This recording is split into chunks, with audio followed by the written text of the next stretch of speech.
আসসালামু আলাইকুম ভিউয়ার্স, আপনারা যারা আমার ভিডিওগুলো দেখেছেন অনেকেই খেয়াল করবেন আমি মূলত মুরগি ছেড়ে পালন করি, কিন্তু সেটার সম্ভব হয়নি। ছেড়ে পালন করতে এতদিন কোনো সমস্যা হয়নি, কিন্তু ইদানিং আমার ফ্যামিলির সাথে অন্য ফ্যামিলির একটা ঝামেলা হয়, যার কারণ ছিল আমাদের ধানের ফসলে ওদের গরু অনেক ক্ষতি করে ফেলে। আমার আব্বা একটা ধরে নিয়ে ওদের বলেছিল আমার অনেকটা ক্ষতি করে ফেলেছে, গরুটা আটকিয়ে রাখিস আর যেন না আসে। এই কথা বলতেই সে বলে বসে যে আমাদের মুরগিগুলা ওদের এখানে যেন না যায়। আমি বুঝলাম না আমার মুরগিগুলা ওদের কি ক্ষতি করেছে। এমনকি মুরগিগুলা ওদের গড়েও যেত না, বাড়ির সামনে ওদের উঠোনে কিছু কিছু মুরগ যেত, সেজন্য ওরা নিষেধ দিয়ে দিল। আমি বাধ্য হয়ে মুরগগুলা এইভাবে আটকিয়ে রাখতে বাধ্য হয়েছি। যখন ছেড়ে পালন করতাম তখন মুরগিগুলা অনেক ধরনের পোকামাকড় ওরা নিজেরা খেয়ে নিত, দৌড়াদৌড়ি করতো, যেটা আমার জন্য অনেকটা হেল্পফুল ছিল খামার করতে।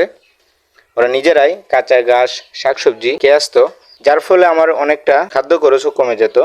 কিন্তু আটকিয়ে রাখতে সেটা আর হচ্ছে না, কিন্তু তবুও কি আর করার, বাধ্য হয়ে আজ আমি আমার আব্বা আমাদের উঠোনে নেট দিয়ে আটকিয়ে দিয়েছি। এর সাথে আমি আমাদের বাড়ির সামনে একটা লেবু গাছের ঝোপ ছিল, সেটাকেও এর আওতাভুক্ত করেছি। এতে করে মুরগিগুলা ওই জায়গায় বিশ্রাম নিতে পারবে, কেননা ওই জায়গায় প্রায় সব সময় ছায়া থাকে, রোদ্রের আলো পড়ে না বেশি একটা। এই নেটটা মূলত 100 হাতের একটা নেট। এখানে আমার 400 দেশি মুরগি থাকবে এবং উপরে বড় কুফের একটা নেট দিয়ে দিছি, যাতে করে মুরগি উড়াল দিয়ে বাইরে যেতে না পারে। তবে এখন একটা সুবিধা পাবো, এত বেশি পর্যবেক্ষণ আর করতে হবে না, শুধু খাবারের টাইমে খাবার দিলেই হয়ে যাবে। মুরগিগুলা অন্যান্য বাইরের মুরগির সাথে আর মিশবে না, এতে করে খামারের রোগ জীবাণু অনেকটাই কমে যাবে ইনশাল্লাহ।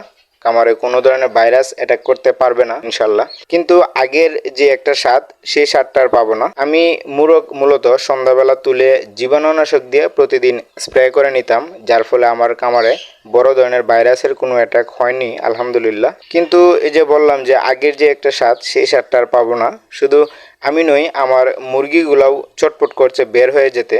এটা দেখে আমার আরও বেশি কষ্ট হচ্ছে। মুরগি পালনকালে আমি এতটা কষ্ট আর কোনোদিন পাইনি, যেটা এখন আমার প্রাণের বন্ধুগুলারে আটকে রেখে আমি পাচ্ছি। আল্লাহর কাছে আমি এটাই ফরিয়াদ করি যে হে আল্লাহ, মানুষের এসব কথায় যেন আমি পিছু হয়ে না যাই, আমাকে আরো সাহস বাড়িয়ে দিন এবং আমি যেন এই অবলা প্রাণীদের সেবা করে যেতে পারি, সেই প্রত্যাশাই করি। আপনারা যারা আমার এই ভিডিও দেখছেন সবাই আমার জন্য দোয়া করবেন। জানেন না, আমি যখন এই নেটটা বাঁধছি তখন আমার একা একাই চোখে জল এসে পড়েছে, খুবই কষ্ট লাগছে আমার। এই পরিস্থিতি থেকে যেন বের হয়ে আসতে পারি, সেই তৌফিক যেন আল্লাহ আমায় দান করেন এবং কোনো খামারের সাথে যেন এরকম ঘটনা না ঘটে, আমি সেই প্রত্যাশাই করি। তবে বন্ধুরা, যদি আপনাদের সাথে এমন কিছু ঘটেও যায় তাহলে আপনারা কখনোই পিছু হটবেন না, নেটিজেনদের দেখিয়ে দিবেন যে আপনিও পারেন।